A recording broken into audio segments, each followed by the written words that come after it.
प्रदेश की 9 सीटों पर उपचुनाव है। देखिए, महाराष्ट्र में भी चुनाव होने वाले हैं, झारखंड में भी बहुत सारी ऐसी सीटें हैं जहां पर उपचुनाव देश के कोने कोने में कई जगहों पर हो रहा है। वायनाड सीट पर प्रियंका वाड्रा गांधी भी चुनावी मैदान में उतरी है। लेकिन उत्तर प्रदेश की 9 सीटों पर होने वाले उपचुनाव बहुत दिलचस्प हो गए हैं, और खास तौर पर 2024 के लोकसभा नतीजों के बाद, जो कि उत्तर प्रदेश में आए थे। अब देखिए, यहाँ पर पीडीए वाली लड़ाई छिड़ गई है। अखिलेश यादव 2024 में भी जब चुनावी मैदान में उतरे तो उन्होंने पिछड़े, दलित और अल्पसंख्यकों की बात की, पीडीए। अब इधर योगी आदित्यनाथ, अब यहां पर पीडीए का मतलब क्या है? पिछड़ा, दलित और अगड़े, यानी ये जो जाति वाली लड़ाई है वो इस बार के चुनाव में, उपचुनाव में इतनी दिलचस्प हो गई है, क्योंकि आप सोचिए ना, अखिलेश यादव की पार्टी ने जिस तरह की परफॉर्मेंस की लोकसभा चुनाव में उत्तर प्रदेश में, उसके बाद बड़ी चुनौती है अब योगी आदित्यनाथ के लिए कि उनको यहां पर 9 सीटों में कम से कम अच्छी परफॉर्मेंस करनी पड़ेगी, नहीं तो बहुत सारे प्रश्न उन पर उठने लगेंगे। इन तमाम सवालों पर आज चर्चा करेंगे। तालियों के साथ यहां पर मौजूद जनता का बहुत बहुत स्वागत। सिद्धार्थ यादव जी, राष्ट्रीय प्रवक्ता बीजेपी के, तालियों के साथ स्वागत कीजिए। अजय उपाध्याय जी, प्रवक्ता कांग्रेस पार्टी के, तालियों के साथ स्वागत कीजिए। मलुक नागर साहब, नेशनल जनरल सेक्रेटरी आरएलडी के, तालियों के साथ स्वागत कीजिए। अनुराग भदौरिया जी, प्रवक्ता समाजवादी पार्टी के, तालियों के साथ इनका अभिनंदन कीजिए। बहुत सारे सवाल यहाँ पर तैयार है, लेकिन उससे पहले जल्दी से आपको अपनी ये रिपोर्ट दिखा। जीत का ये सिलसिला जो 14, 17, 19, 22 पंचायत चुनाव, नगर निकाय चुनाव, उपचुनावों में बना रहा, यही मोमेंटम 2027 में भी बनेगा। यह हमारा संकल्प आज से होना चाहिए, आज से होना चाहिए। याद रखना, इस बार कितना भी ये साजिश कर लें, षड्यंत्र कर लें, कितनी भी रणनीति बना लें, लेकिन ये कामयाब नहीं होंगे। सीटें भले 9 हो, लेकिन इन्हीं 9 सीटों से बहुत कुछ तय होने वाला है।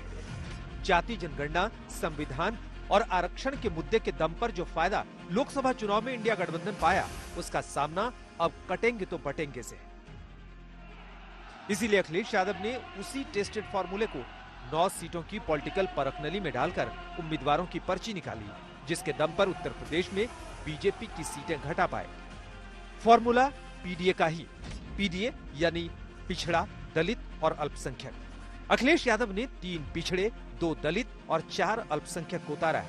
अखिलेश ने अयोध्या की तर्ज पर इस बार गाजियाबाद में प्रयोग किया है। जिस तरीके से लोकसभा चुनाव में फैजाबाद सीट दलित चेहरे अवधेश प्रसाद को उतारा था, इस बार गाजियाबाद की सामान्य सीट से दलित को उम्मीदवार बनाया है। सबसे कठिन सीट पर दलित मुस्लिम समीकरण अखिलेश सेट करना चाहते हैं। अखिलेश यादव की कोशिश है कि या तो पिछड़े, दलित, अल्पसंख्यक जीतें तो ठीक, नहीं जीत पाए तो उस वर्ग को संदेश आगे के लिए पार्टी दे सके। इस चुनाव में पीडीए की रणनीति बीजेपी के कोई भी खराब नारे का मुकाबला करेगी, और ये बीजेपी के लोग जानबूझकर नफरत फैलाना चाहते हैं। श्री अखिलेश यादव की समाजवादी पार्टी का जो पीडीए है वह फर्जी है, पिछड़ों, दलितों, वंचितों के साथ एक धोखा है, और उस धोखे का जवाब जनता देने के लिए तैयार बैठी है। उधर बीजेपी आरएलडी गठबंधन ने 9 में से 6 सीटें दलित और पिछड़ों को दी है, जबकि 3 सीटों पर ब्राह्मण और ठाकुर उतारे। अगर दोनों पार्टियों के उम्मीदवारों की सोशल इंजीनियरिंग को देखें तो समाजवादी पार्टी ने 3 ओबीसी तो एनडीए ने 5 ओबीसी उम्मीदवार बनाए हैं। एनडीए ने 1 दलित उम्मीदवार दिया है तो इंडिया गठबंधन ने 2 दलित उम्मीदवार मैदान में उतारे। इंडिया अलायंस मजबूत है और कांग्रेस, समाजवादी पार्टी, हमारे सहयोगी दल मजबूती से लड़ेंगे। 9 सीट में 3 बीजेपी, 1 निषाद पार्टी, 1 आरएलडी और बाकी 4 सीट समाजवादी पार्टी जीती थी। इस बार बीजेपी ने ओबीसी के साथ साथ परिवार बनाम परिवार का दाव भी चला। जहां करहल के मैदान में 2 यादव हैं और दोनों आपस में फूफा भतीजे हैं। बीजेपी ने मुलायम सिंह यादव के दामाद और सांसद धर्मेंद्र यादव के सगे बहनोई अनुजेश यादव को टिकट दिया है। बड़ी बात यह है कि अनुजेश करहल सीट पर अपने भतीजे तेज प्रताप यादव के सामने चुनावी मैदान में ताल ठोक रहे हैं। ऐसे में करहल सीट पर मुकाबला सैफई परिवार बनाम रिश्तेदार के बीच है। करहल की जनता न केवल इस चुनाव में बल्कि 27 के चुनाव में जब सरकार बननी है, सरकार के चुनाव में भी ऐसा परिणाम आएगा और ऐतिहासिक परिणाम तेज प्रताप जी के पक्ष में आने जा रहा है। ये देखिए, ये करहल में जो फूफा बनाम भतीजे की आप बात कर रहे हैं, तो फूफा जो है वो फूफा ही रहेगा और भतीजे को फूफे के सामने थोड़ा झुकना पड़ेगा। तो यही रिजल्ट आने वाले हैं। तेज प्रताप सिंह को अभी और एक दफे मौका देंगे, उम्र उनकी लंबी है, तो जनता उनको बाद में मौका देगी। फूफा ही इस दफे विजयी होंगे। 9 सीटों के नतीजों में ही साफ होगा कि दांव किसका सटीक बैठा, पिछड़े किसके साथ हैं, दलित किसके साथ। आज तक ब्यूरो। तो आइए चर्चा की शुरुआत करते हैं, लेकिन उससे पहले हम आपको कुछ आंकड़े दिखाना चाहते हैं कि आखिर ये पीडीए वाला फॉर्मूला दोनों तरफ किस तरह से आजमाया गया है। 9 उम्मीदवार उतारे गए हैं, 9 सीटों पर उपचुनाव है। तो सबसे पहले बात अखिलेश यादव के पीडीए की करते हैं। देखिए, पिछड़ा जो वो कह रहे हैं उसमें अगर आप देखें तो पिछड़े में 3 टिकट दिए गए हैं, एक यादव और कुर्मी कैंडिडेट को, एक यादव कैंडिडेट, एक कुर्मी कैंडिडेट, एक बिंद जो कि नॉन डोमिनेंट कास्ट है। देखिए, हमेशा याद रखिए, जब कास्ट की बात होती है तो ओबीसी कह देते हैं हम, दलित कह देते हैं, पिछड़ा कह देते हैं, लेकिन यहां पर भी कुछ ऐसी कास्ट हैं जो कि डोमिनेंट है, कुछ ऐसे हैं जिन्हें deprived caste within Dalits, within OBC कहा जाता है। तो नॉन डोमिनेंट एक सिर्फ बिंद को उन्होंने दिया है। अब दलित पर आइए, 2 उन्होंने दिए हैं, दोनों डोमिनेंट जो जाटव हैं दलित्स में उनको दिए हैं, तो दोनों डोमिनेंट एससी दलित हो गया। अब अल्पसंख्यक पर आइए, 9 में से 4 टिकट मुस्लिम को दिया है समाजवादी पार्टी ने। अब आइए योगी का पीडीए, ये क्या कहता है।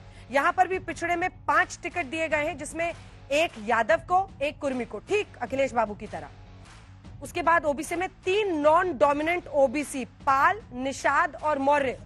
पता नहीं आप में से कितने लोग जानते हैं कास्ट के ये डिविजन्स, लेकिन ये बहुत दिलचस्प है, क्योंकि अगर आप पॉलिटिक्स के स्टूडेंट हैं, आप में से कई लॉ के, कई जर्नलिज्म के स्टूडेंट्स हैं, आप देखेंगे जमीन पर जाकर ये जो जाति है ये बहुत मायने रखता है। और इसीलिए पीडीए की बात अखिलेश बाबू भी करते हैं, लेकिन बीजेपी ने जो पिछड़ों में इस बार दिया है उसमें उन्होंने 3 नॉन डोमिनेंट ओबीसी को दिया है। ये एक बड़ा कदम माना जा रहा है, पाल, निषाद और मौर्य। दलितों में अगर आप आइए तो एक को दिया है, वो है Valmiki, non dominant SC. BJP ने यही तरीका आजमाया था हरियाणा में भी, जब उन्होंने जाटव जो कि दलित हैं, डोमिनेंट माने जाते हैं दलित्स में, उनको नहीं बल्कि अन्य जो डिप्राइव्ड दलित हैं उनको उन्होंने ज्यादा टिकट दिया था, और वहां पर उनकी विनेबिलिटी, जो जीत का योग बना था, वो ज्यादा बैठा था। अब पहुंच जाइए अगड़े पर, तो 3 उन्होंने अगड़े को, जहां जैसे वहां पर 4 मुस्लिमों को दिया गया है, वैसे यहां पर 3 अगड़ों को दिया गया है, जिसमें 2 ब्राह्मण और 1 राजपूत है। कई लोग ये मानेंगे कि आज के युग में हम जीते हैं, इस सेंचुरी में क्या जाति के आधार पर इतनी चर्चा होनी चाहिए, लेकिन यहां तो ऑफिशियली पार्टियां पीडीए का फॉर्मूला बताती हैं, और ऑफिशियली अपनी अपनी पार्टी कौन कौन से जाति के साथ योग भिड़ाना है ताकि कुर्सी मिले, उसकी सेटिंग बैठती है।